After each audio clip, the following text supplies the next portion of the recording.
Autosar. Autosar. Virtual functional bus. Example. Components. To get started with the virtual functional bus, we take a look at an example. Therefore we use the brake system.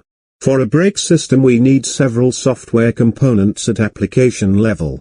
And for the respective infrastructure we need several software components of the basic software. Between those layers lays the virtual functional bus.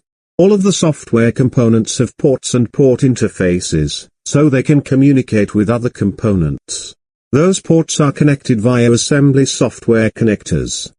Now we already know the most important words of this topic. If you look closely, you will notice that each component has a symbol. These symbols are explained in the last chapter. Also, every port has a symbol.